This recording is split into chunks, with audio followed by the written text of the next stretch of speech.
Hi guys, this is editorial analysis for 31st January 2017. There is only one important editorial today, rather one piece, points of which I have collected from two different newspapers, Hindu and Economic Times. So let's start. It says that Switzerland has held a referendum on something called universal basic income. It held the referendum last year. Finland introduced it earlier this month. So what is this universal basic income? It is an unconditional basic income for everybody. It is a solution to the growing amount of unemployment due to automation and extreme inequality in society. It is expected to solve the problem of unemployment by decoupling subsistence from a job and then freeing human beings to realize their true potential, that is to work towards self-actualization rather than fretting about their survival. And it is about enabling access to the very basic necessities of life.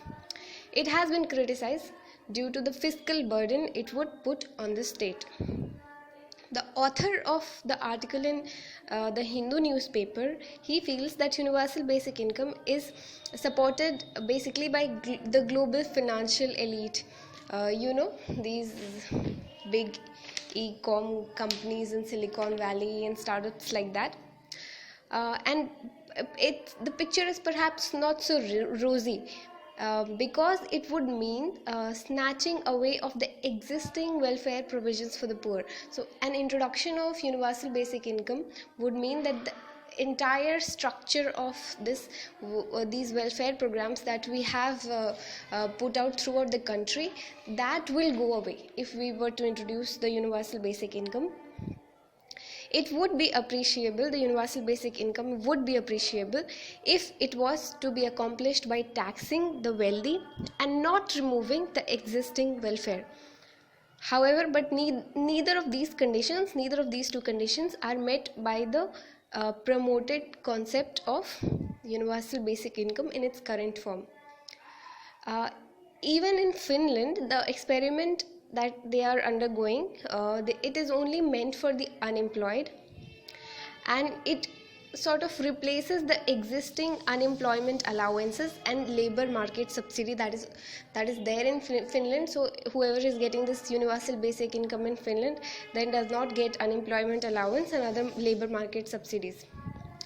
It won't be an add-on to anyone's income. So let's be very clear on that. It's just a replacement of already existing cash and kind benefits. And the kind of welfare programs that we have in India, for example, our public distribution system, our food, fuel, fertilizer subsidies, MG Narega, midday meal, etc. So an introduction of UBI would mean that all these programs and much more, they will be scrapped off.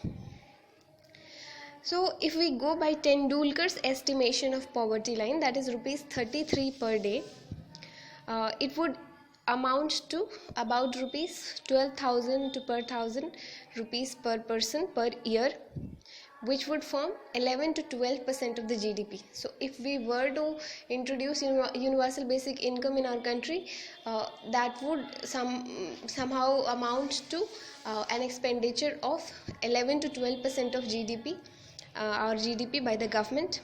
But currently our subsidies account only for 4 to 4.5% of GDP. So currently we are in fact managing these welfare programs at a much lesser cost. If universal basic income were to be introduced, it would cost around 11 to 12% of GDP, but our present subsidies cost only 4 to 4.5% of our GDP. So the author also feels that why is this happening? Why is there a push for universal basic income in India? It is because since we have trade negotiations with developed countries and they want us to wind up our food security related provisions. They don't want that we give subsidies to our farmers regarding electricity, fertilizer, etc. They don't want that we buy the food grains at much lower price. The MSP. They don't want that support to be given to the farmers. And shifting to the universal basic income would loosen the bond of social and legal accountability that the government has through other programs. Let's say, for example, our public distribution system, it ensures a specified quantity of food grains to the poor, but universal basic income wouldn't ensure that. It would just give out the cash, and it wouldn't ensure that the person gets food grain in his or her hand. So that is one problem. It just washes away that social and legal accountability that the government is supposed to have. UBI would not ensure that the people get food grains into their hand. It wouldn't care if there has been an inflation or some other problems like that. So what could we do? The author suggests that we could enforce our minimum wage law properly. We should release funds on time for MG, Narega, etc. There is one more criticism. It says that it could reduce the work effort amongst people by as much as 5% per person per year. That is one criticism.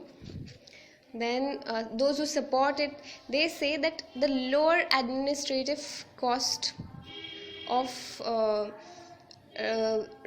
instead of running such large scale welfare programs, as compared to that, the universal basic income's administrative cost would be much lower, and that would sort of balance the whole thing. One more criticism, that MG Narega costs only 0.3% of our GDP. It's far lower than the universal basic income's estimates. And MG Narega, it benefits 50 million people, and it has a knock-off effect on rural incomes and wage rates. So we already have these provisions. Both these authors feel that we should rather strengthen our existing provisions rather than just wiping them off in one go and basically introducing a cash benefit thing. So that is on universal basic income as of now. So that is for 31st January 2017. Thank you.